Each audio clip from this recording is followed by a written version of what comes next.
పెట్టేసేసి సబ్మిట్ చేస్తున్నారట వాళ్ళ కుటుంబాల్లో వాళ్ళు. నేను కనుక్కున్నది అవును.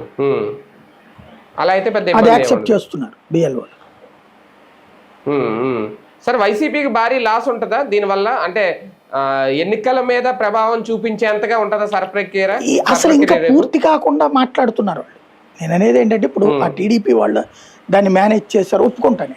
అంటే పక్క రాష్ట్రాల్లో జరిగింది చూసి భయపడుతున్నారు సార్. అంటే ఇప్పుడు బెంగాల్లో మమతా బెనర్జీ ఓడిపోవడానికి అయితే మరి కేరళలో కాంగ్రెస్ గెలిచింది, కాంగ్రెస్ వాళ్ళు సక్సెస్ అయినట్టు. అక్కడ తమిళనాడులో విజయ్ గెలిచాడు, విజయ్ సర్ని ఇన్ఫ్లుయెన్స్ చేసినట్ట. అదే అనుకుంటున్నారు. పిచ్చతనం అది. బీహార్ అది పిచ్చతనం.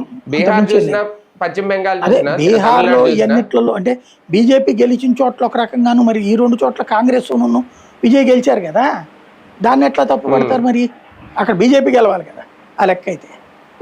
అంటే విజయ్ గెలిచిన అధికార మార్పిడి జరిగింది కదా, అది సర్ ఎఫెక్ట్ వల్ల. ఇప్పుడు మొన్న మరి ఆ లెక్కన వీళ్ళు అధికార మార్పిడి జరిగింది, అప్పుడు ఏ సర్ జరిగిందని ఇక్కడ ఆంధ్రాలో వీళ్ళే కదా 5 ఏళ్ళు ఉంది.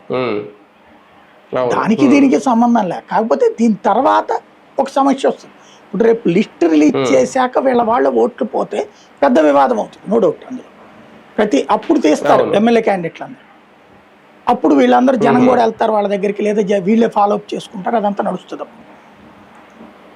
అవును, అవును, రైట్.